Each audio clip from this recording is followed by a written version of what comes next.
Assalamualaikum warahmatullahi wabarakatuh. Kembali lagi dengan saya Gilbert Anthony Jiloi, Stambuk 22030056. Materi yang saya bawakan ialah perencanaan pajak dan tax planning.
Saja kita masuk ke materi yang pertama, yaitu pengertian perencanaan pajak.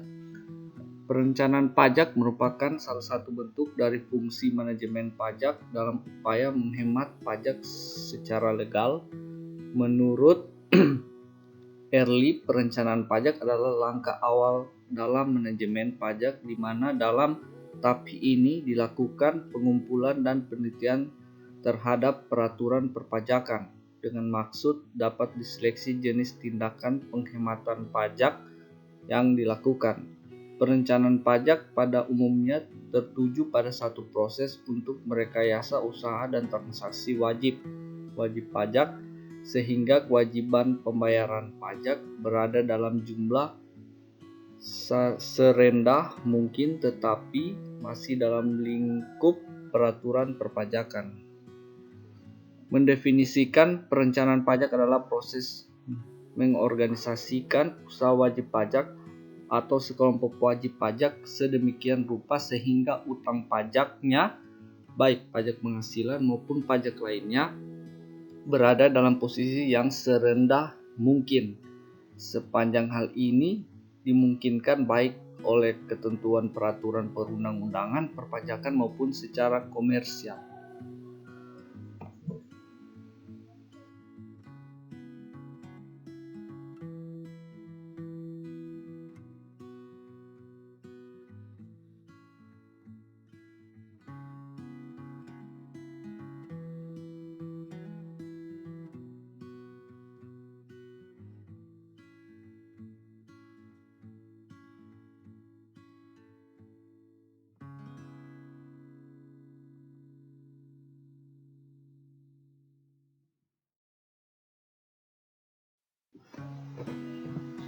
Pajak menurut Pasal Undang-Undang Nomor 28 Tahun 2007 tentang Ketentuan Umum dan Tata Cara Perpajakan.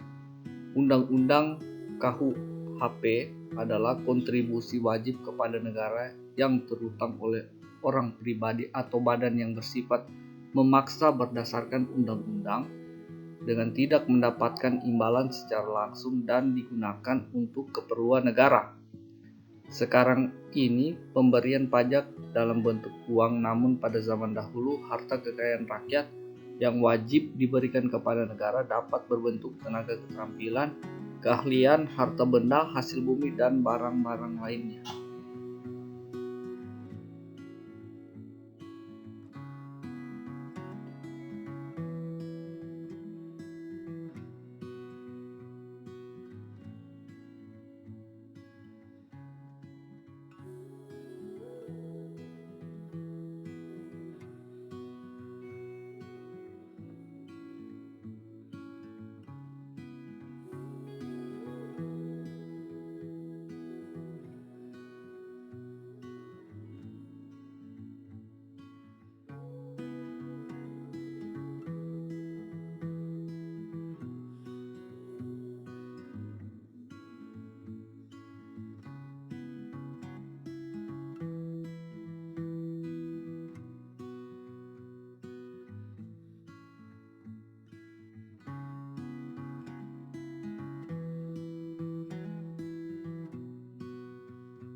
Ciri khas pajak.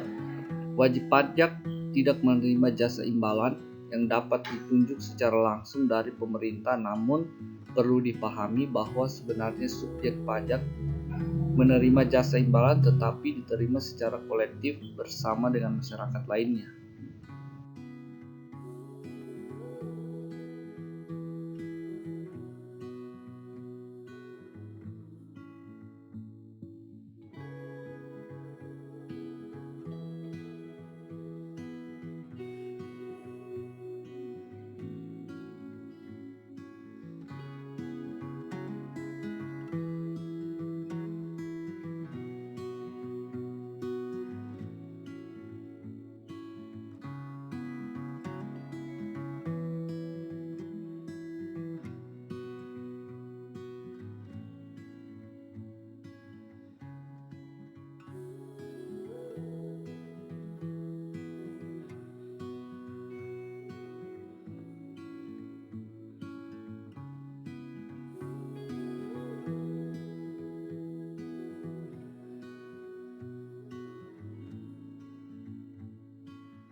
Ada dua aspek, yaitu aspek formal dan aspek material.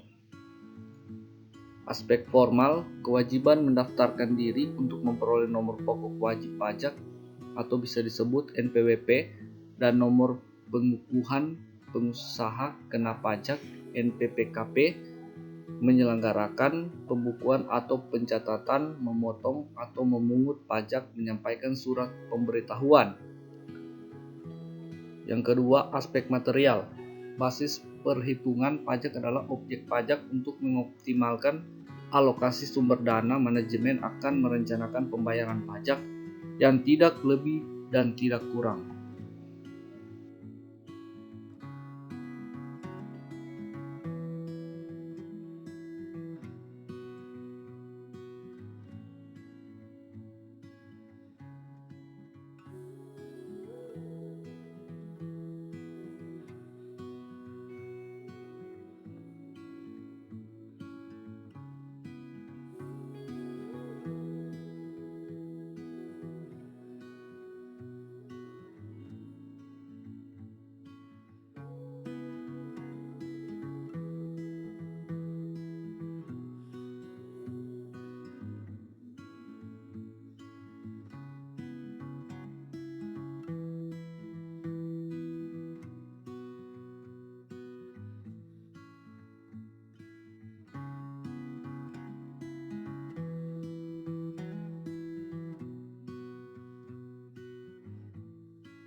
Tujuannya ada 3, yaitu untuk mengurangi jumlah atau total pajak. Kedua, penghematan biaya perusahaan. Ketiga, dasar perencanaan pajak.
Menurut Schipper dalam Pujianto mendefinisikan manajemen laba sebagai pengungkapan manajemen sebagai alat intervensi langsung manajemen dalam proses pelaporan keuangan melalui pengolahan pendapatan atau keuntungan dengan maksud untuk mendapatkan keuntungan atau manfaat tertentu bagi manajer maupun perusahaan.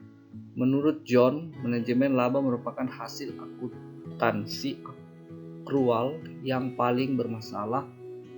Penggunaan dan penilaian dan estimasi dalam akuntansi akrual mengizinkan manajer untuk menggunakan informasi dalam dan pengalaman mereka untuk menambah keuangan akuntansi.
Pengukuran manajemen laba. Pajak menurut pasal manajemen laba dalam 28 tahun perusahaan merupakan hal yang logis tentang ketentuan umum dan tata cara perpajakan memungkinkan manajer dalam mempengaruhi pelaporan adalah kontribusi dalam melakukan penelitian yang mengungkapkan adanya orang pribadi atau badan yang bersifat ada beberapa berdasarkan yang digunakan untuk dengan tidak mendapatkan imbalan secara model yang digunakan penelitian sebagai keperluan negara adalah pendekatan distribusi laba, pemberian pajak dalam bentuk salah satu pendekatan dalam menentukan harta kekayaan rakyat yang wajib diberikan kepada negara dapat berbentuk tenaga distribusi laba. Keahlian harta benda pendekatan distribusi laba barang-barang lainnya identifikasikan batas pelaporan laba atau bisa biasa disebut Earnings Threshold dan menemukan bahwa perusahaan yang berada di bawah Earnings Threshold akan berusaha untuk melewati batas tersebut dengan melakukan manajemen laba.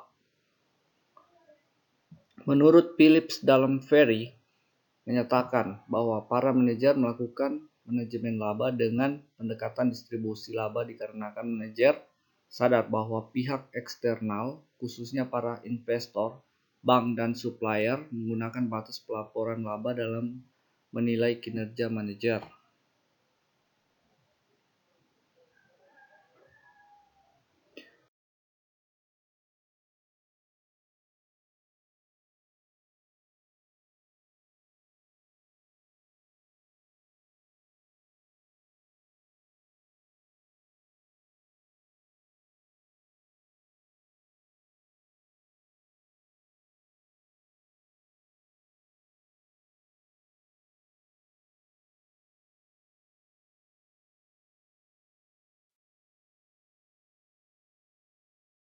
Strategi manajemen laba.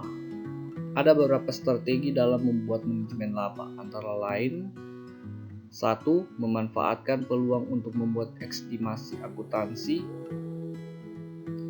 Penjelasannya yaitu cara manajemen untuk mempengaruhi laba melalui juga manajemen terhadap estimasi akuntansi, antara lain estimasi tingkat piutang tidak tertagih, estimasi kurun waktu depresiasi, aktiva tetap atau amortisasi, aktiva tak berwujud, dan estimasi biaya garansi.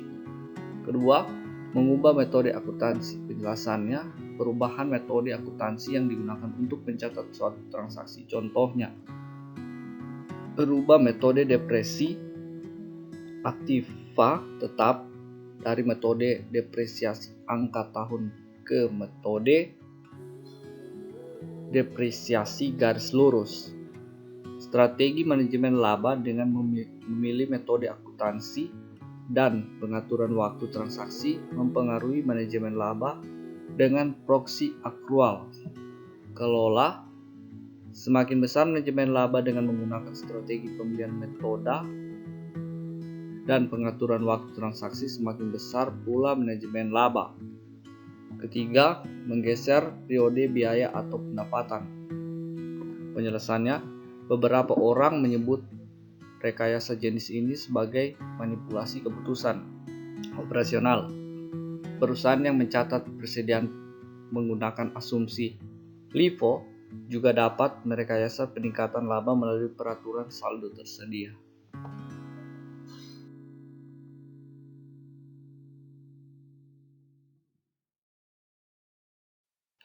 Ada 3 manajemen laba, yaitu manajemen aktual, kedua manajemen akuntansi yang baik, ketiga perubahan metode akuntansi secara sukarela.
Ya, sekian dulu presentasi dari saya. Semoga video tadi bermanfaat. Terima kasih.